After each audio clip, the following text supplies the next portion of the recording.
It's great that you brought up pests and bugs because it's a tacit agreement that the gardening styles, the seed saving culture that we're practicing here is is organic. We are not using traditional pesticides, chemicals um, on our gardens or on our seeds. Is that true with the seeds that go through your library? Well, we have the heirloom seed library collection that is in the public library, and patrons can check out seed packets. And the idea is that they check out 4 seed packets, grow the harvest, which can be flowers, herbs, vegetables, and then the idea is that they save those seeds and return them to the library, like you would return a book or an item. Sure. So we try and have heirloom seeds.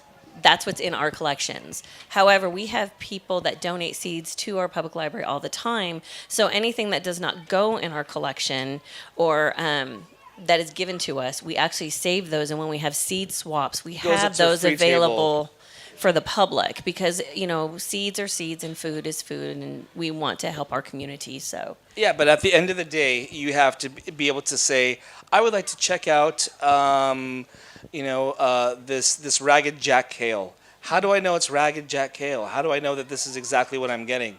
Because why don't you enlighten us about how that? If someone wants to check out Jacinto kale, how do we know that the seeds that they're getting or the seeds that you're giving them are what they say they are? well, the public library when we do purchase seeds for our collection, we purchase them as heirloom seeds from companies such as Baker Creek Reputable Seeds. reputable Yes, sources, okay? reputable sources. Now, when patrons return seeds, of course, we want viable seeds in the collection, and we hope that those seeds that are in the collection are heirloom seeds. Please tell me it's not just hope that you're using. Like, Well, what are the discerning factors? I mean, we have to. John here is returning some kohlrabi this year, right? Yeah. He's got kohlrabi seeds for you. Does that seed every year in your climate? Absolutely. Yeah. Yeah. So he's got kohlrabi seeds. How do you know whether you're going to put that into the library collection? Or if it's going to end up in the seed swap, what are the discerning factors? It has to be what is the condition of the seeds that are being turned into us, Okay. and are they viable? Do they germinate? But as far as guaranteeing 100% that those are heirloom seeds, we're the public library. We do our very best, and that's okay. I mean, we're here as a service to help our community, and so if I have someone that wants us to guarantee, unless it's something that we've purchased for the collection, and if someone comes up and says, I want you to guarantee that these are 100% heirloom, we are unable to do that. However, most of the people who do donate seeds, if we've had that particular variety of cultivar in our collection and that person has saved that, and when they return it, they fill out a slip, Sure. we're going to assume that they've saved it from our collection. And also with a phone call to them, we can verify that, yes, Beautiful. this is Okay, an so there- heirloom seed. So it's not just hope. You are actually doing some follow up. Oh, yeah. Because one of the biggest problems that seed libraries or seed banks face is the return. We are a grassroots effort. We exist only because people from the bottom wanted to create change. These are not things that the government, is interested in funding or advertising. This is a product of the grassroots. The grassroots is defined as creating change from the bottom up. So when you get together with your neighbors and you decide, hey, let's start a seed bank for our church or our neighborhood, that is a grassroots effort. That's the grassroots activity and it's activism at its finest here in America. Getting people to return seeds is the biggest challenge that seed libraries and seed banks face. Now, anybody can, the way that it works is you borrow, you grow, return, and repeat, correct? So if John were to return seeds to me knowing John or having an interview with him, you'd ask basic questions. Where did you grow these? Were they isolated? Was anything else in the family growing and flowering at the same time? Just basic questions. Did they cross? You have what are some of the families of vegetables that are like guaranteed to cross in your garden? Nebraska family plants always cross. You're kidding me? Like they're the motley crew. They get together with every other Nebraska in the neighborhood and cross. So basic questions like was anything else flowering? Where did it grow? Where is your garden? And then just by that rapport, we are able to understand that John is an advanced library user. He has basic seed saving knowledge, and as far as we know, his seeds are good enough to go into our stock, our library catalog. And anything less than that ends up as free seed for giveaway or for donation. I mean, it's still food. It just might not be, And even companies like Baker Creek or Stover or you name the company cannot guarantee that. Well, they can guarantee it with a money back guarantee, but they don't always know that what they're going to sell you is exactly what it is that they're claiming it to be. Every now and again, you'll get things that are off types. It happens, I've gotten flowers that came out a different color altogether than what the package said. And that's nature. Things are open. Heirlooms are defined by what? What makes an heirloom? You're an heirloom seed library. So for the basic layperson, what does heirloom mean? What are heirloom seeds? Well, heirloom seeds are open pollinated variety of cultivars or seeds, and also it has been saved from the mother plant generation to generation. It has to have been over 50 years. And so in our collection itself, we have for our seed, we've got 55 varieties right now, or cultivars that are available for the public to check out. And our labels have beginner, intermediate, or advanced. Fantastic. And that is not how easy or difficult it is to grow those varieties. It's how easy or difficult it is to save those seeds. Mm-hmm. And so give us some examples of what are easy, what are intermediate, what are difficult seeds to save for both of you, honestly. Beans are very easy. Tomatoes are easy. Intermediate would be sunflowers. Difficult would probably be your brassicas. Chard. Yeah. I don't. Do you agree, or do you have other things on this Yeah, I mean, list? I grow a lot of like unusual and rare things that like just don't have any other things that would cross. So like. Ashitaba. Yeah, well, Ashitaba is one, but I did grow like New Zealand Angelica, which it will cross with. Really? So I have some but the cool thing is they flowered at different times, so I know they're isolated. Right. And like things like Achichar, Bolivian cucumbers, like no standard cucumber will cross with that. It's so different, my Egyptian spinach, I grew two varieties.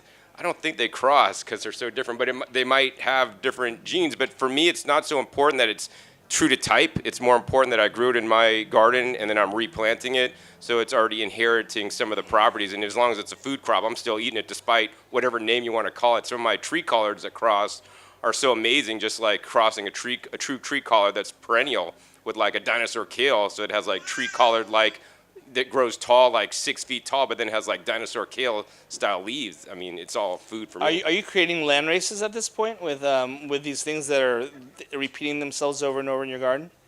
I mean, I just keep collecting and saving my seeds. Some of them I get lazy and I don't collect. They drop and they just sprout up new things, and that's half the fun of gardening for me, to see like what kind of new stuff I'm creating. And the awesome thing about that and being able to do that is that you know what's going into your garden. You know what amendments have gone into it. You know what the soil from the ground up down to when it's being watered, and you can trust that food. It doesn't matter if it's now become a kale kohlrabi or whatever, whatever cross it is. The point in talking about that is that with seed libraries and seed banks, the average American or layperson coming to get seeds is looking for a specific variety. It's a variety that their family loves. Like this person likes Detroit beet, where this other family really loves the mellowness of the Chioggia beet. They also like the color, so they want to get the Chioggia beet. They're not interested in just getting any beet. So that's why asking these questions, making the differentiating whether these seeds are what they're supposed to be, and then figuring out if they're viable is important. So now, how do you know if they're viable? How do you know if your seeds are viable? Or is it a guess? Is it by looking, or is it because they're mature? Germination tests. You guys do germ tests. Well, Yeah, I mean, for particular varieties, we do that. But one of the things that we I are applaud struggling you. I with. applaud you. Well, one of the things we are struggling with because we Mhm. haven't done a lot of that, but we're It's struggling with the return. Well, it's not struggling with; it's a challenge that's to get okay. patrons. But you were talking about patrons coming in and wanting particular varieties, what they Sure. like. But for the public library, we're getting people that have never ever gardened before. That's They've fantastic. never grown their own food. They've never even cooked or know how to prepare food. Mhm. I've had individuals that garden all the time, but they don't know how to prepare certain Which is vegetables. awesome about a So, library because they can check. They can also check out a cookbook yes, or a gardening book. yes, yeah, Right? and that is true. And we have the collections that we have are in the gardening section. They're in bins right next Fantastic. to the gardening section, and not too far from it is the cookbook. So now, your library system. Do people have to have a public library card, and are they scanned and barcoded and checked out, just like books? We do the patrons. Yes. We ask that they have a library card, that they be Okay. a Greene Uh-huh. County library public library card holder. We don't catalog the seed packets. What we have at our service desk is we have barcodes, and they're just for statistical purposes. Got it. So patrons can check out 4 seed packets. So we scan each of those barcodes and then check them back in, and it's just for statistical purposes. Fantastic. So that's still the grassroots. Even though libraries are institutions that are run, from the top down, it's when it comes to the seed library, it's loose. It's loose. It's kind of loose. It's not. I mean, it's We tell our patrons we're not the seed police. fantastic. I mean, basically, we want them to grow and enjoy the harvest. We want them to learn and ask questions. I mean, we're here to enrich. That's what the public library is. We're here to enrich their lives and have information for them and a bale of. Are you the leader of your branch's seed library program right now? No, but Are my you- branch manager's shaking her head. Yes, Yes. Yes. there is actually a group of us. We're a committee that works together to do this. But I have to say that I'm probably the most vocal. Well, At least right this moment, I am. for this area, if your town or city does not have a seed library, this is something that needs to happen. You don't have to purchase seeds every year. You can learn to save them together as a community, and that's what seed libraries are designed to do. It's it's giving education away for free, um, disguised as checking something out. And if you don't mind if I touch on that, Please do. there is a book that is called The Seed Library, and I highly recommend it. If you in your community you want to start a seed library, it's wonderful. It has a lot of information and resources when you do that. Also, I've had several different entities around the Springfield County, well, outside the Springfield County, that have contacted me, and I'm more than happy to help or contact any fellow seed library, because we really want to build upon what we're doing, and your success is everyone's success. So It's like a co-op grocery store. They're all in some way connected, So, as a seed librarian to another seed librarian, like we are brother and sister, and our branches are connected, even though we have never, reckoned. The way that we run is a little bit different. We've got a couple branches that are in libraries, and what's attractive to that is that the amount of people that can have access, and which is people of all ages, children, school groups, and neighborhoods. Getting that information through flyers or newsletters.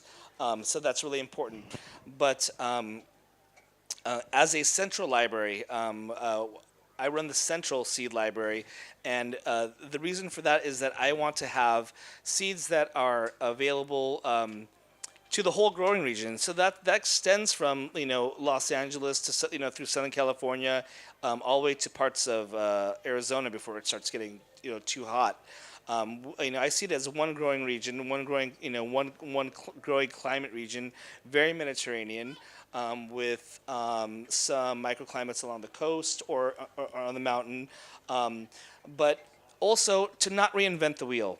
It's I'd rather that we stay unified stay connected, and instead of having a small community, having a large family.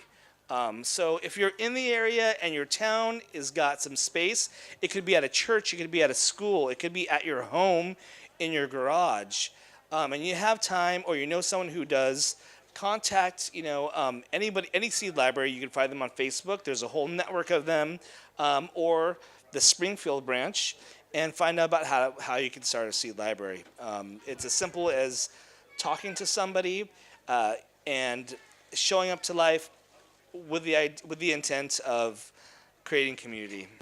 I can say I'm kind of talking about that. Every seed library, the goal I think is the same. Is is. basically to help your community and get seeds into the hands of the people, so you can become self-sufficient, and also to help with the diversity of your community. And your growing community, but also every seed library is different. When you do create one, no one of them is the same, and that's what I think is so wonderful, because you're very able organic. to find what works in your community, and make it grow.